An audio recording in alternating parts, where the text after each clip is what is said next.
ڕێز و سڵاو بۆیەوە بینەرانی خۆشەویستی تەلەڤیزیۆنی کۆمەڵا ئەتومەتۆلاتان بۆ پێشکەشکردنی گەشتی هەواڵەکانی ئەمڕۆ ڕۆژی شەممە سەرەتاش سەردێڕی چەند هەواڵێک.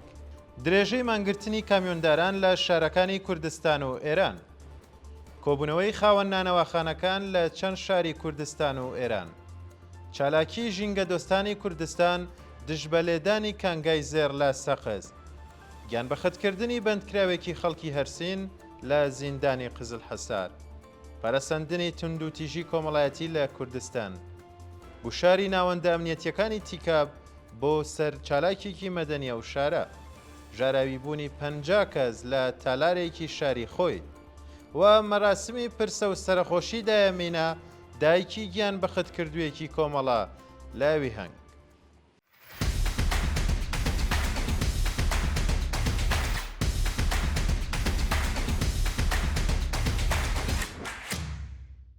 درێژەی مانگرتنی کامیۆنداران لە شارەکانی کوردستان و ئێران. ڕۆژی شەممە 3 جۆزەردان کامیۆنداران لە شارەکانی کوردستان و ئێران بۆ سێیەمین ڕۆژی بەردەوام دژبەدۆخی خراپی پیشەی و معیشەتی درێژەیان بە مانگرتندا. بە پێی و دیمەنانەی لە تۆڕە کۆمەڵایەتیەکان بڵاوکراونەتەوە، کامیۆندارانی سنە جادەکانی دەوروبەری ئەو شارەیان داخستووە و لە دەڕەشاری ئیلام و کرماشان شۆفێران دەستیان لە کارکێشاوەتەوە و مانیان گرتووە و هاوکات لە شارەکانی ورمێ، تەورێز، مەریوان، قروە، دیواندەرە، مەریوان، کرمان و سیرجان، شیراز، زەرەند، عەراق، ئەهواز، ئیزە، بەندەر عەباس، تاران، مەشهەد و 23 شاری دیکەش کامیۆنداران بۆ سێیەمین ڕۆژی بەردەوام دژ بە جێبەجێ نەکردنی داخوازیەکانیان مانیان گرتووە. کۆبوونەوەی خاوەن نانەواخانەکان لە چەند شاری کوردستان و ئێران. ڕۆژانی هەینی و شەممە واتە 2-3 جۆزەردان خاوەن نانەواخانەکان لە شارەکانی سنە، عەراق، کرمان، مەشهەد، بروجێرد و چەند شاری دیکە دژ بە جێبەجێ نەکردنی داخوازیەکانیان کۆبوونەوە. بە پێی راپۆرتەکان هێزە سەرکوتگەرەکانی حکوومەت لە شاری مەشهەد بە گازی فرمێس ڕێژ هێرشیان کردوێتە سەر ناڕازیان و هەوڵی ڕفاندنی چەند کەسی کێنداوە. لە شارەکانی سنە، کرمان، عەراق و بروجێرد خۆپیشاندەران بەوتنەوەی دروشم خوازیاری پێدانی ئاردی دەوڵەتی، کەمکردنەوەی نرخی ئاو، بەرق، گاز و کرێ دووکان بوون. چالاکی ژینگە دۆستانی کوردستان دژ بە لێدانی کانگای زێر لە سەقز. ڕۆژی شەممە 3 جۆزەردان ژینگە دۆستانی شارەکانی بۆکان، پیرانشار و سەقز لە 3 چالاکی جیاجیادا دژایەتی خۆیان لەگەڵ لێدانی کانگای زێڕی نوێ لە نزیک چۆمی زەڕینە ڕوود نیشاندا. بە پێوی دوایانەی بەدەستمان گەیشتووە شاخەوانانی سەقز بە هەڵکشان بەسەر یەکێک لە چیاکانی دەوروبەری ئەو شارە ڕێزیان لە یادی ژینگە دۆستانی گیان بەخەتکردوو گرتووە و بەوتنەوەی دروشم دژایەتی خۆیان لەگەڵ لێدانی کانگای زێر لە نزیک چۆمی زەڕینە ڕوود نیشانداوە. لە ناوچەکانی لاجان و خۆڕینج کە ژینگە پارێزان بۆ بەچاندنی نەمان پشتیوانی خۆیان لە چالەکانی مەدەنی بەندکراو ڕاگەیاند و خوازیاری ڕاگررتنی چالاکی مەعدەنیەکان لە سەقز بوون. ژینگە دۆستانی بەشدار لەو چالاکیانەدا ڕایانگەیاند لێدانی 3 کانگای زێر لە نزیک سەرچاوئاویەکانی تیکاب، دیواندەرە و سەقز زیان لە معیشەت و تەندروستی گوندنشینان و خەڵکی کوردستانەدات. گیان بەخەتکردنی بەندکراوێکی خەڵکی هەرسین لە زیندانی قزل حەسار. لە ڕۆژانی ڕابردوودا بەندکراوێکی خەڵکی هەرسین بە ناوی ڕەزا مەلەکی بەهۆی بێوەشکران لە دەرمان لە زیندانی قزل حەساری کەراج گیانی لەدەستداوە. بە پێی راپۆرتی ڕێکخراوەکانی مافی مرۆڤ، ماوەیەک ڕەزا مەلەکی لە بەندیخانەی قزل حەسار تووشی نەخۆشی درێژخایەن ببوو، بەڵام بەرپرسانی زیندان لە ڕەوانەکردنی ئەو بەندکراوە بۆ نەخۆشخانەی دەرەوەی زیندان خۆیان بواردووە. ڕەزا مەلەکی بەهۆی بایەخنەدانی بەرپرسانی ڕژێم بە تەندروستی بەندکراوان و بێبەری بوون لە دەرمان گیانی بەخت کردووە. پەرەسەندنی تونند و تیژی کۆمەڵایەتی لە کوردستان. ڕۆژی هەینی 2 جۆزەردان لە دوو ڕووداوی تەقەکردن لە شارەکانی دیواندەرە و کرماشان 4 شارومەند گیانیان لەدەستداوە و کەسێک بریندار بوو. بە پێی راپۆرتی میدیاکانی ئێران، گەنجێک بە ناوی کوردکراوەی بی عین لە گوندی گەشاوەلەی دیواندەرە مامۆی خۆی بەچە کوشتووە و پاشان هەوڵی کوشتنی کەسێکی دیکەشی داوە، بەڵام لەلایەن پۆلیسەوە دەست بەسەر کراوە. لە شارۆچکەی کراچی کرماشان پیاوێک بە چەک هاوژین و 2 خوشکی هاوژینەکەی کوشتووە و دوجار هەوڵی خۆکوژی داوە، بەڵام بریندار و ڕەوانەی ناوەندە دەرمانیەکان کراوە. گوشاری ناوەندە ئەمنیەتیەکانی تیکا بۆ سەر چالاکێکی مەدەنی ئەو شارە.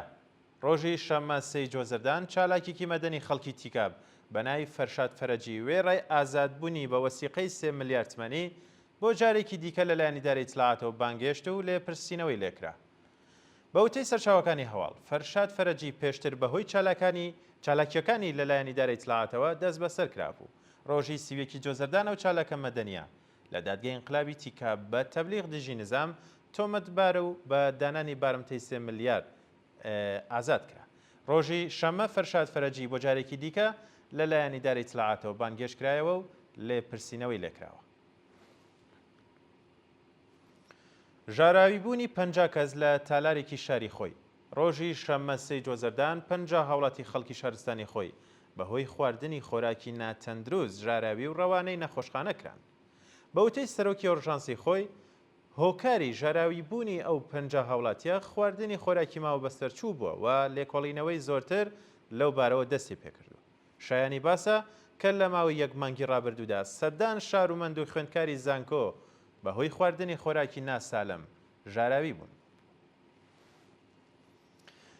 مەراسیمی پرسە و سەرخۆشی دایەمینە دایکی گیان بە خەتکردوویەکی کۆمەڵە لە ئەوێ هەنگ. بە پێی هەواڵی گەیشت و ڕۆژی شەممە 3 جۆزەردان مەراسمی پرسە و سەرخۆشی دایەمینە دایکی هاوڕێی گیان بە خەتکردو مستەفا نەسری بە بەشداری بەرینی خەڵک بەڕێوەچوو. بە پێو دیمەنانەی بە دەستمان گەیشتووە بەشێکی زۆر لە هاوڵاتیان لە شاریسنە ناوچەی کەڵاترزان و شاورۆ تەرمی دایەمینیان بە تاجی گوڵینە و ئاڵای سوور ئەسپاردەی خاک کردووە. دایەمینە دایکێکی شۆڕژگێڕ و جێی متمانەی خەڵک بوو کە پاش گیان بەخەتکردنی ڕۆڵەکەی وەفادار بە ئارمانەکانی کۆمەڵە و حیزبی کۆمونیستی ئێران مایەوە. لەلایەن کۆمەڵە و حیزبی کۆمونیستی ئێرانەوە سەرخۆشی خۆمان ئاڕاستەی خزم و کەسوکاری دایەمینا دەکەین و هەروەها هەموو خەڵکی شاری سنە و ناوچەکانی کەڵاترزان و شاوەرۆ و خۆمان بە شەریکی خەمیان دەزانین. گیان لە دەستدان و برینداربوونی 3 هاوڵاتی بەلوچ لە گوڵشەن و گونابات لە ڕۆژانی ڕابردوودا بەهۆی دەستدرێژی گولەی هێزەکانی حکوومەت سوختبەرێک و هاوڵاتێکی بەلوچگانیان لە دەستداوە و کەسێک بریندار بووە.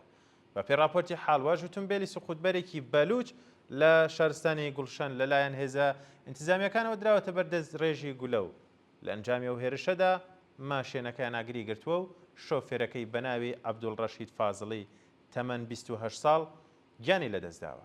لەلایەکی دیکەشەوە هێزە سەرکوتگەرەکانی گونابات 2 سەرنشینی ماتۆرسکی لێکیان داوەتە بەردەست ڕێژی گولە و لە ئەنجامی ئەو هێرشەشدا هاوڵاتیەک بەناوی ئەحمەد بەراهووی تەمەن 35 ساڵ گیانی لەدەستداوە و کەسێکی دیکە کە بەناوی موحسن نارویی مەرەیی بە سەختی بریندار بووە.